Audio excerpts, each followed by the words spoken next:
오늘 우리에게 허락하신 하나님 말씀을 봉독하겠습니다.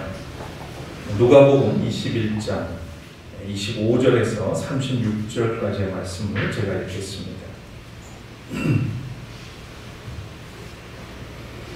그리고 해와 달과 별들에서 징조들이 나타나고 땅에서는 민족들이 바다와 파도의 성난 소리 때문에 어쩔 줄을 몰라서 괴로워할 것이다.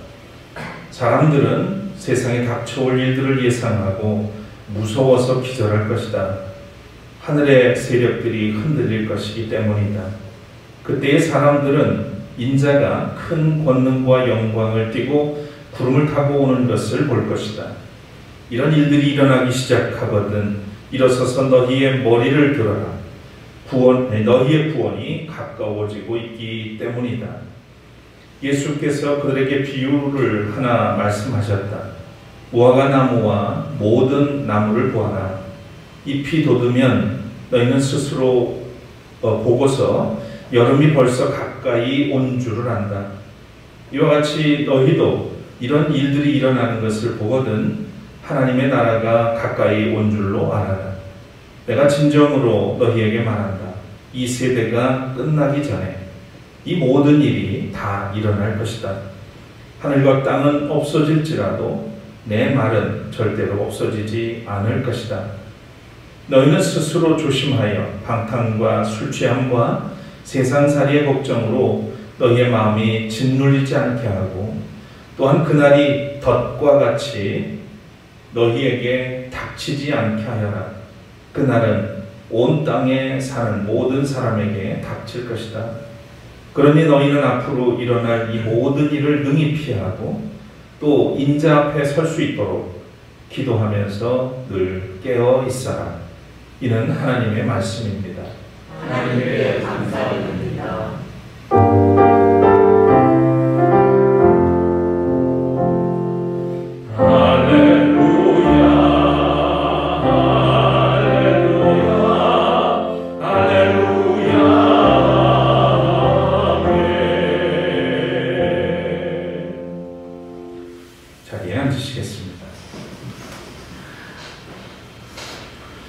기다림의 계절 묵묵히 자신을 비우고 마음을 닦으며 영혼을 순결하게 가꾸는 대림절 둘째 주일에 주님 앞에 나온 우리 모두에게 우리 주님의 평화가 임하기를 소원합니다.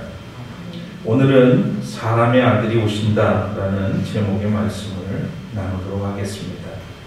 먼저 마음을 다해서 하나님께 찬양하겠습니다.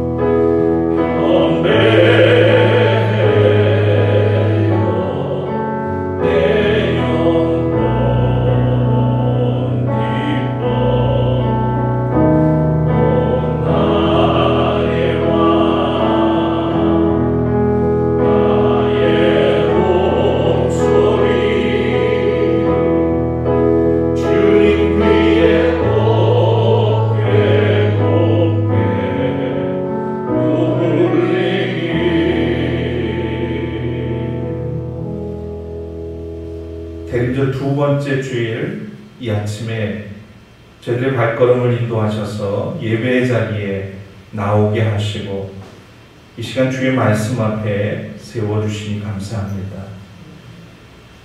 우리가 먹을 양식이 없어서 고민이 아니라 이 땅을 살아내는데 이 삶을 주님 뜻에 합당하게 이루어가는데 필요한 영적 양식이 우리에겐 그 언제보다도 갈급함을 느낍니다. 오늘 이 아침에 주의 말씀으로 우리의 심령을 적셔주시고 메마른 우리의 심령이 다시 생기로 넘쳐 흐르는 그런 귀하고 복된 시간이 되도록 성령께서 우리 가운데 역사하여 주시길 원합니다. 허락하신 말씀이 오늘 이 시대를 살아가는 우리에게 의미 있는 말씀이 되게 해주시고 또 다시 한번 그 말씀 앞에 순복하며 나아갈 수 있도록 이끌어 주시기를 간절히 원합니다. 부족한 종을 붙드시고 허락하신 말씀을 온전히 주의 뜻대로 증거할 수 있도록 이끌어 주시옵소서. 모든 영광 주께 돌리며 예수 그리스도 이름으로 간절히 기도드립니다. 아멘.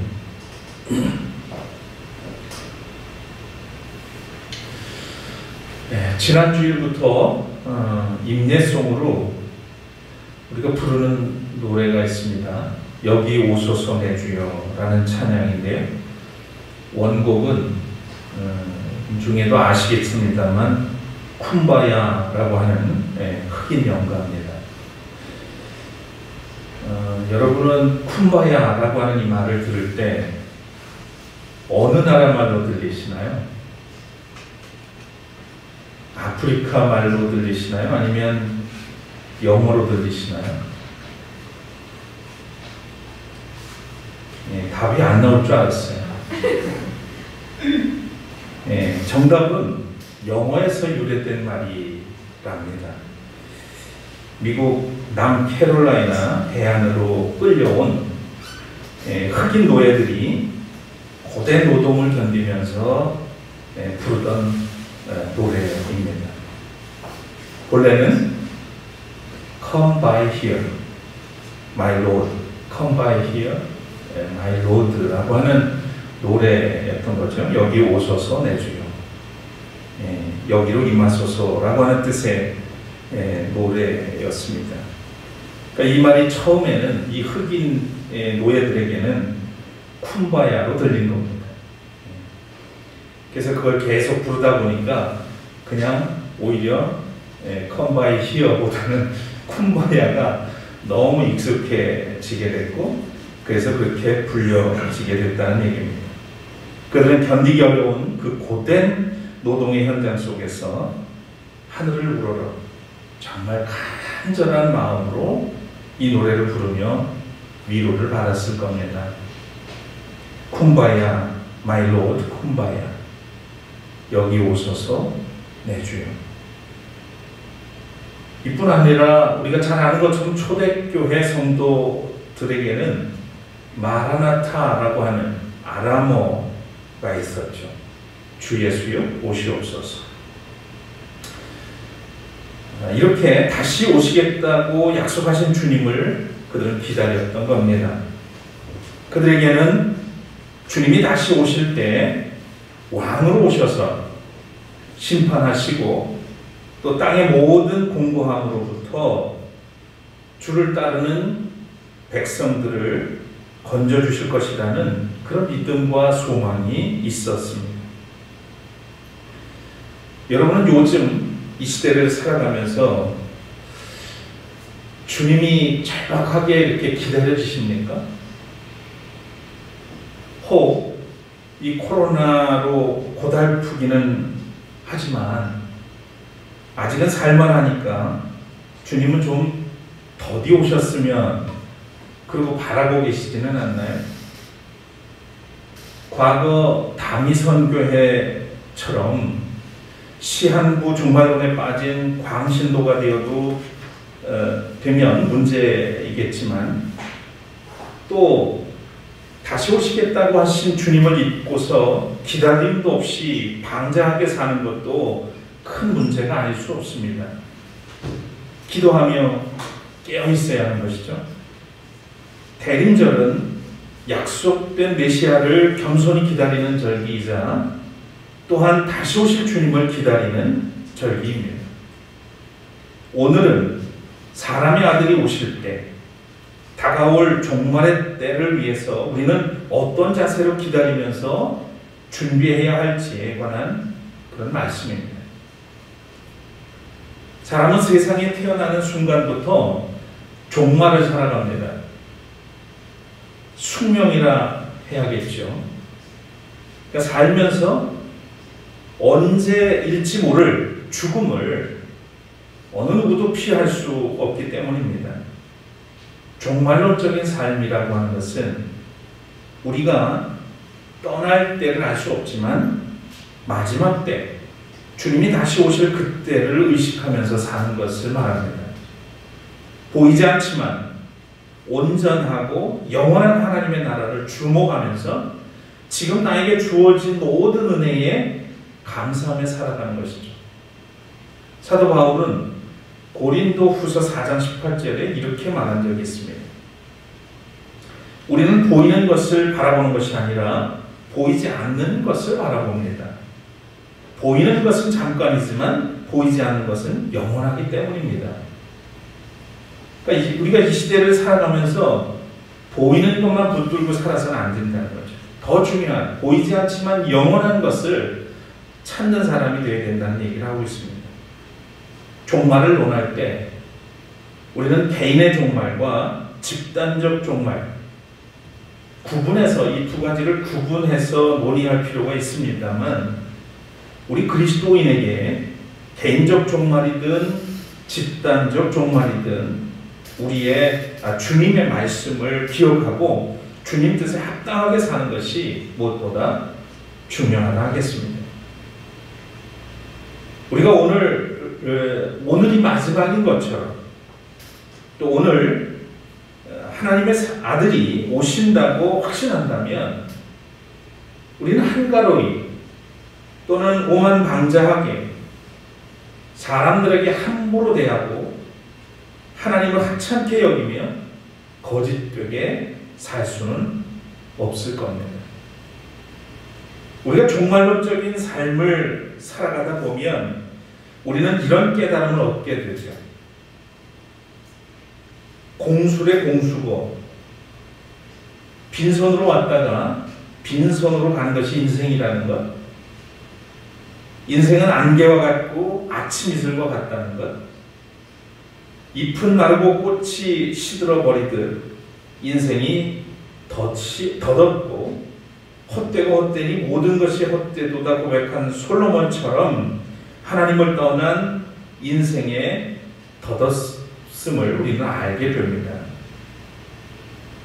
종말을 의식하고 사는 사람, 주님이 다시 오실 것이라는 믿음으로 사는 사람은 땅의 것에, 아래 것에, 유한한 것, 없어질 것, 놓고 가야 할 것들에 집착하지 않습니다. 지난 주일에 우리가 말씀으로 만났던 세례 요한을 기억하시죠? 적어도 종말론적 삶을 산다면 자기 뒤에 오시는 그리스도를 위해서 묵묵히 자신을 소멸시킨 세례 요한처럼 자기 정체성과 사명을 의식하고 하나님의 때를 겸손하게 기다릴 줄 아는 성도가 될 것입니다. 오늘 읽은 본문은 주님이 예고하신 마지막 때에 관한 말씀입니다. 주님을 기다리는 사람들에게 임박한 구원을 확고하게 붙들라고 하는 예수님의 말씀이 주제를 이룬다고 하겠습니다. 주님의 재림은 초라한 마국간으로 오신 초림과는 달리 온 우주를 뒤흔들며 큰 권능과 영광을 띠고 구름을 타고 오신다고 묘사하고 있습니다. 마지막 날에 이 마지막 날을 기대하는 사람뿐만 아니라 그것을 두려워하는 사람에게도 모두 그날을 준비하라 이렇게 촉구하는 말씀이죠. 오늘 이 본문은 크게 세 단락으로 구분되어 있습니다. 첫 단락은 25절부터 28절까지 사람의 아들이 오시는 사건 그리고 그 상황에 대한 묘사입니다. 우리가 이 단락을 이해하려면 사실 21장 전체 맥락을 짚어봐야 합니다. 예수님은 지금 공생의 마지막 순간을 보내고 있습니다. 바리새인, 사두개인, 헤롯당, 제사장 계급을 포함한 이스라엘의 모든 종교와 정치적 지도자들이 눈의 가시처럼 예수님을 처단하기 위해서 음모를 꾸밀 때입니다. 그들에게는 예수가 눈엣 가시였어요. 어떻게든지 사람들이 추종하는 그를 눌러 앉혀야만 했습니다. 그래서 음모를 꾸미고 있을 때였던 거죠. 예수님은 예루살렘 성전의 헌금궤 앞에서 사람들이 헌금을 드리는 것을 보고 부자의 많은 돈 중에 일부보다는 가난한 과부가 전부를 드린 예물이 훨씬 더 귀한 헌금이라고 말씀하셨습니다. 이어서 예수님은 예루살렘 성전이 무너질 것이라고 예고하셨죠. 이 말을 들은 제자들은 기겁을 했을 겁니다. 그렇지 않아도 예수를 잡아 죽일 음모를 꾸미고 있는 사람들이 허다한데 이 무슨 난데없이 예루살렘 성전이 무너질 것이라고 이 폭탄 선언을 하시는지, 이스라엘 신앙의 모든 것을 할 수 있는 예루살렘 성전이 허물어진다는 것은 곧 이스라엘 민족이 멸망한다는 것을 의미하기 때문에 그렇습니다. 그것은 곧 그들에게 세상의 종말이기도 했던 것이죠.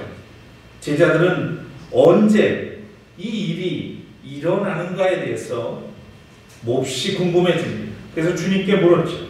이 물음에 대한 일련의 대답이 오늘 본문인 겁니다. 예수님은 그 마지막 때에 대해서 정확한 일시를 언급하지 않고 비유적으로 말씀을 하셨습니다. 25절에 보면 그때의 우주가 요동을 치고 26절에 모든 나라와 민족이 불안에 떨게 될 것이고 27절에 보면 그때의 사람의 아들이 구름을 타고 권능을 떨치며 영광에 쌓여서 내려옵니다. 예수님은 28절에서 세상 사람들은 두려워하는 바로 이때가 구원이 가까이 임한 때라고 그렇게 말씀을 하셨습니다. 전체적으로 보면 이 구절은, 이 단락은 두 가지 현상을 대비시켜주고 있습니다. 한쪽은 우주의 대변혁으로 인한 사람들의 불안에 대한 것이고, 다른 한쪽은 사람의 아들이 오심으로 인해서 현실화하는 구원에 대한 말씀이죠. 그리고 두 번째 단락은 무화과나무의 비유입니다. 29절에서 33절의 말씀인데요. 앞에 나왔던 말씀의 부연 설명이라고 하겠습니다. 무화과나무의 잎을 보고 사람들은 계절과 때를 분간합니다. 그것처럼 하나님의 나라가 가까이 올 때에도 역시 징조가 나타난다는 것을 말씀하셨습니다. 그리고 제자들이 다소 이해하기 어려운 말씀을 하시죠. 32절에 보면 내가 진정으로 너희에게 말한다. 이 세대가 끝나기 전에 이 모든 일이 다 일어날 것이다. 이런 말씀을 하셨어요. 만약에 이 말씀을 문자적으로 그대로 받아들인다면 종말은 예수님의 제자들이 살아있을 때 일어났어야 합니다. 그런데 실제로 그런 일은 일어나지 않았죠. 예수님이 이 말씀을 들으면 틀린 건가? 예수님의 예측이 빗나간 건가? 아니면 제자들이 이 말씀을 오해해서 이렇게 기록한 것인가? 여러 가지 질문이 생깁니다. 그런데 답은 사실 알 수 없다입니다. 주님은 마태복음 24장 26절에 이렇게 말씀합니다. 그러나 그 날과 그 시각은 아무도 모른다. 하늘의 천사들도 모르고 아들도 모르고 오직 아버지만 아신다고 하셨습니다. 다만 우리가 미루어서 생각하건대 열방을 구원하시기 위한 하나님의 사랑에 기인한 것이 아닐까 합니다. 우리가 크신 하나님의 뜻을 다 알 수는 없는 거죠. 그래서 우리는 하나님의 때, 크로노스라고 하는 이 하나님의 때를 우리가 알 수 없으니 어떻게 그 때를 기다리는 것이 합당한 것인지, 또 주님의 말씀에 귀를 기울이는 것이 우리에게는 유익하겠다 싶습니다. 더 나아가서 세 번째 단락, 34절부터 36절은 기도하면서 깨어있어라 라고 하는 그런 소주제를 담고 있습니다.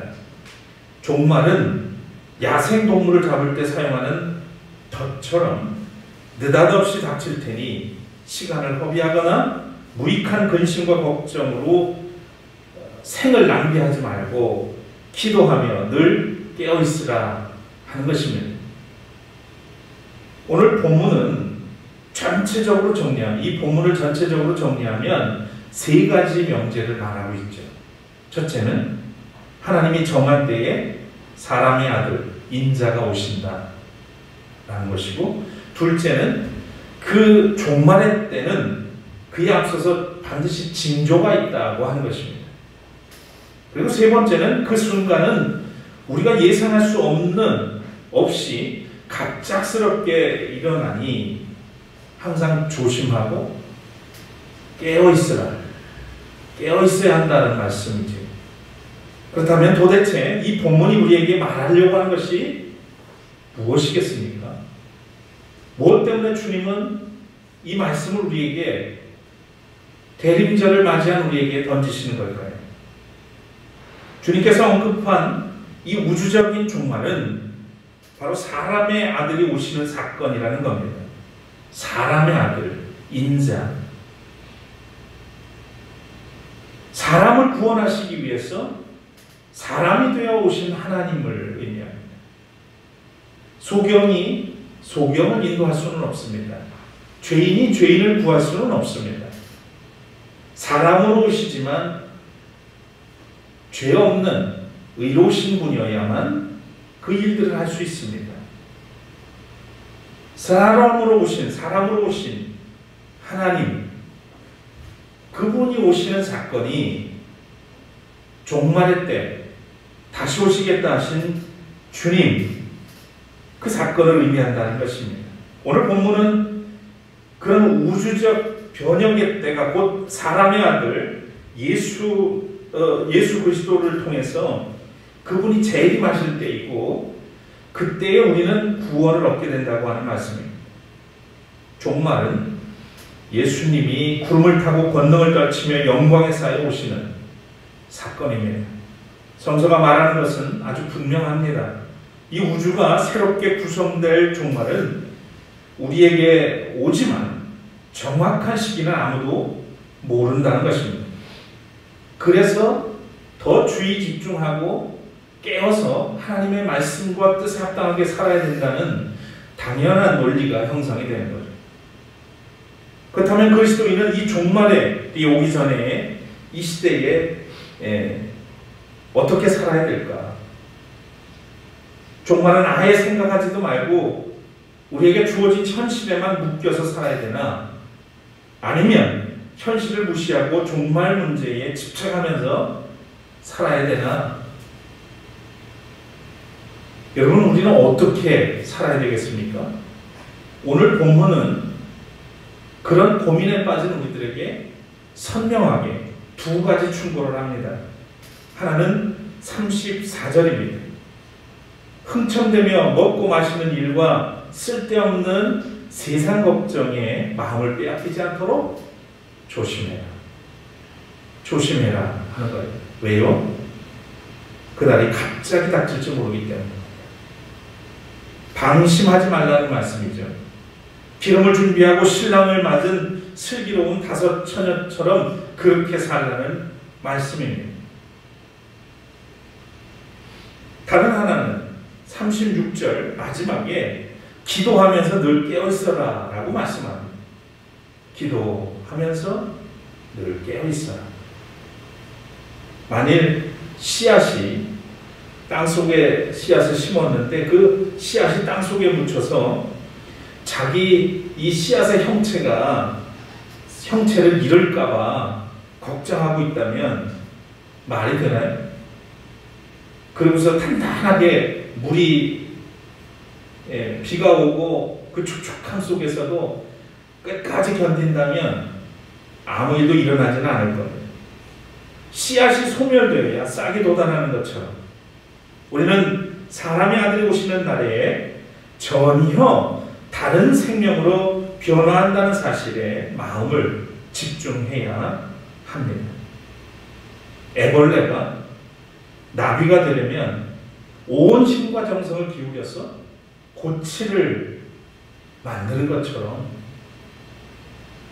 이런 삶의 태도가 바로 곧 깨어있는 것이고 또 기도하는 것이라 하겠습니다. 기도는 우리가 뭔가를 얻기 위해서 드리는 것일 뿐만 아니라 더 중요한 것은 우리가 하나님과 관계를 온전히 해나가고 또 그분의 음성을 듣기 위해서고 또 내 생각이 하나님의 뜻과 어떻게 다른지 조율하는 시간이기도 합니다. 깨어있다고 하는 것은 곧 하나님의 뜻을 묻고 하나님의 말씀에 더 다가가는 방법이기도 하고 그래서 기도가 중요하다는 말씀을 하는 거죠. 영적으로 깨어있는 사람은 기도하는 사람이고 또 기도하는 사람은 깨어있습니다. 사랑하는 여러분, 우리는 이미와 아직 사이에 살아가고 있습니다. 우리는 이미 오신 주님의 십자가의 사랑과 은혜로 구원받았고 아직 오시겠다고 하신 주님의 약속을 믿고 깨어 기다리는 인생입니다. 경제적 결핍보다는 지난 2년간의 코로나 팬데믹으로 심신이 지쳐가고 영적 갈증으로 곤고한 시간을 우리는 지나고 있습니다. 오미크론이라고 하는 신종 변이 바이러스가 등장해서 전 세계를 또다시 긴장시키고 있습니다. 그러나 아직 우리가 절망하기에는 이릅니다. 지금은 종말 인지 감수성 그리고 생명 감수성 이것을 깨어 기도하면서 서로 북돋을 때입니다. 무감각하게 종말에 대해서 생각 없이 막연하게 살아가는 것이 아니라 주님이 약속하시고 분명히 말씀하신 그 때는 우리가 알 수 없으니 더욱 깨어서 그러나 종말에 대한 인식을 가지고 우리가 장차 우리 가운데서 이루실 그 하나님의 놀라운 생명의 역사들을 민감하게 생각하면서 오늘 우리가 살아야 한다는 것이죠. 그리고 흑인 노예들이 고통 중에 하늘을 우러러 쿰바야, come by here my Lord, 여기 오소서 내 주여 라고 찬양하면서 구원의 때를 기다리며 위로받고 마침내 자유와 해방을 얻은 것처럼 우리 모두 이번 대림절에 다시 오실 사람의 아들을 간절함으로 기다리는 그런 주님의 제자들이 되시기를 축복합니다. 오늘 시작할 때 불렀지만 오늘 말씀을 한번 다시 새기면서 노래 부르고 쿰바야 원어로 좀 2번 정도 부르겠습니다. 그리고 함께 기도 드리겠습니다.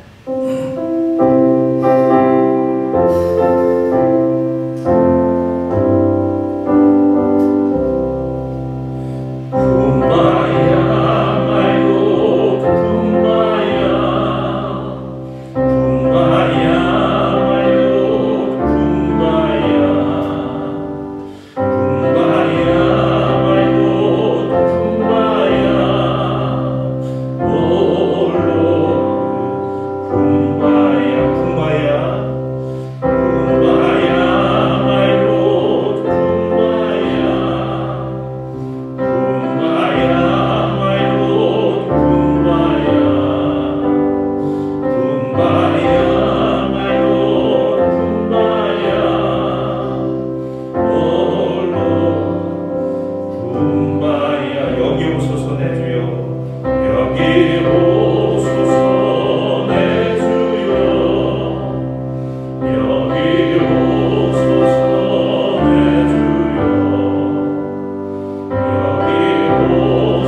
땅에 오소서.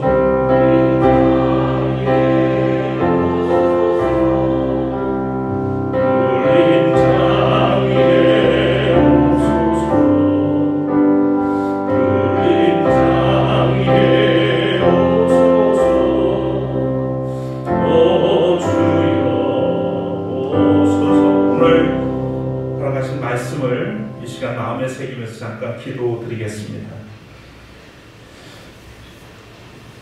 이행수녀 스님이 쓴 12월의 촛불기도라는 시에 이런 대목이 있습니다. 두 번째, 참회의 촛불을 켭니다. 말로만 용서하고 마음으로 용서 못한 나의 옹졸함을 부끄러워합니다. 말로만 기도하고 마음은 세상을 향한 게으름과 불충실을 부끄러워합니다. 늘 섬김과 나눔의 삶을 이야기하면서도 고집을 꺾지 않고 교만하고 이기적으로 행동했던 나를 뉘우치며 촛불 속에 녹아 흐르는 나의 눈물을 보며 기도합니다. 두 번째, 대림절에 주님 앞에 겸손히 다시 한번 참회의 기도를 올리기 원합니다. 이 땅에서 마치 영원히 살 것처럼 그동안 함부로 내 멋대로 이기적으로 살았던 모습을 이 한 주간 소멸하기 원합니다. 그래서 주님이 우리에게 보여주신 것처럼 비우고 낮아지는 그런 삶이 오늘 우리의 삶이 되게 하소서. 종말에 대해서 더 민감하게 반응하며 그리스도인답게 살게 하여 주시고 모든 생명을 사랑하는 주님의 자녀 되게 하옵소서. 주님, 여기 내 안에 우리 가운데 오소서. 이 시간 더 주님 앞에 잠시 기도드리겠습니다.